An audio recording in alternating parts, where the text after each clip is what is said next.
Good morning. Today, let us discuss the muscles of the back of the trunk and some muscles which are present in the cervical region as well. This shall be a very basic video that is made up to just to see the main important muscles that we are gonna see in the back, right? So we have already reflected the skin of the trunk and the skin of the head region as well, including the cervical region. So when we open the back of the trunk especially, we will find two important muscles, so which are the most superficial, the diamond shaped muscle, which you can see. This muscle is called trapezius, and below the lower half of the back is covered by this huge muscle, which you can see this side has been cut. So this side you can see this muscle is called latissimus dorsi. So in this video we are not going to discuss the origin and insertion of each and every muscle because there are so many muscles. So I am just showing in this video what are all the things that we encounter as a basic part of the dissection. So for a conventional purpose, since we have so many muscles, like I said, for conventional purpose, we will divide the entire muscles present in the back side into three layers.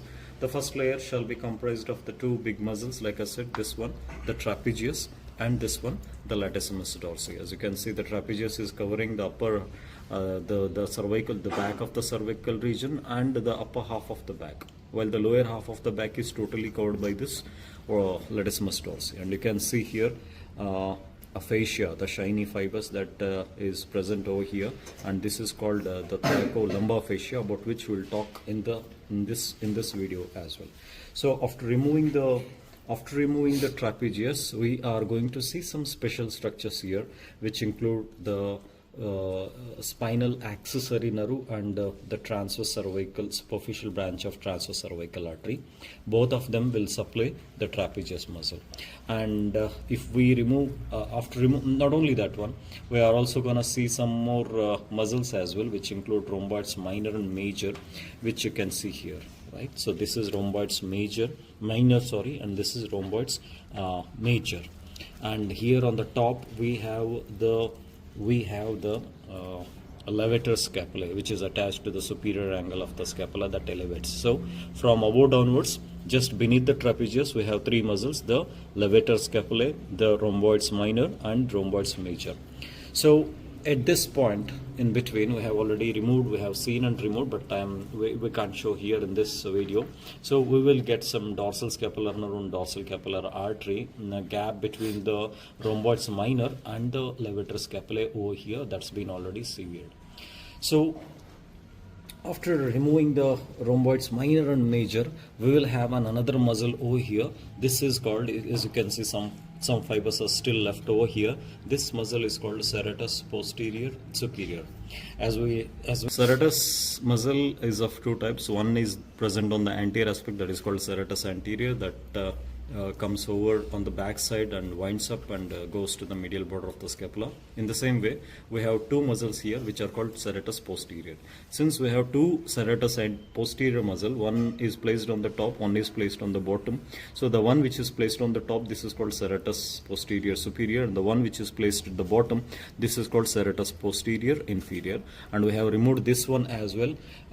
We have to see serratus posterior superior, we need to cut down the rhomboids minor and major, and to inspect the serratus posterior inferior, we are supposed to remove this latissimus dorsi. So on the right side, you can see that the latissimus dorsi has been removed, and we are able to see the serratus posterior inferior. So that serratus posterior inferior, latissimus dorsi, all these are more of, like they are in attachment with this very important structure, which is called thoracolumbar fascia. As the name itself it says, that it is specially present in the thoracic region and the lumbar region, extending from all the way from the sacrum to the cervical region. So that's one of the huge fascia that we can see on the back side of the torso of the person. So, like I said, this thoracolumbar fascia, we'll discuss something about this fascia as well. This is divided into three layers: the anterior layer, the middle layer, and the posterior layer.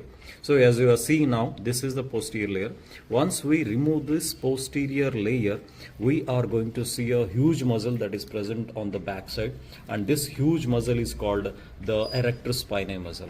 So basically, the erector spinae muscle can be classified into three parts. For which we have a mnemonic I love standing. So which is iliocostalis, the longissimus, and the spinalis over here, right?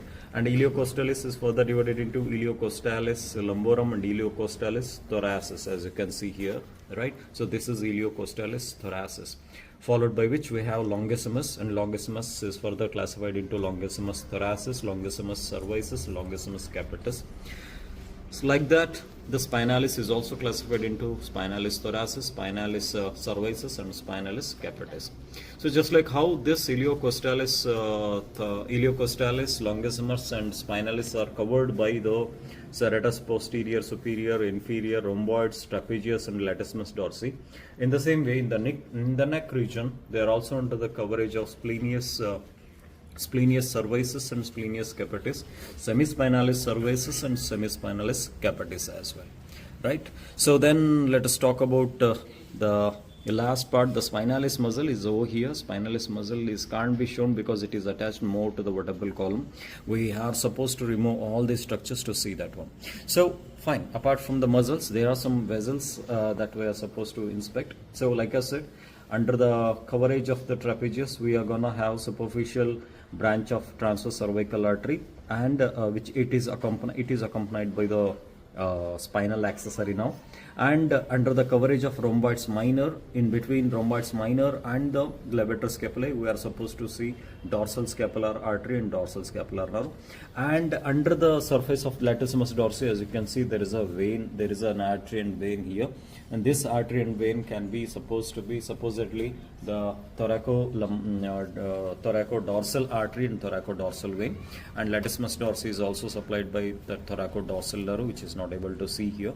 And all the deep muscles, like you see the serratus posterior, inferior, superior, and like erector spine muscle, all these are supplied by the subcostal artery, subcostal vessels, and subcostal nerves as well. There are no specific nerves that are supplying the erector spinae muscle as a.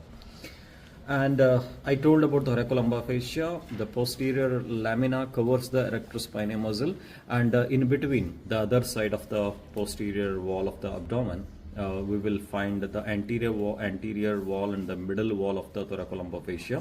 In between the anterior wall and the middle wall of the thoracolumbar fascia, we have the quadratus lumborum muscle, which is a very significant support for the kidney in association with the psoas major.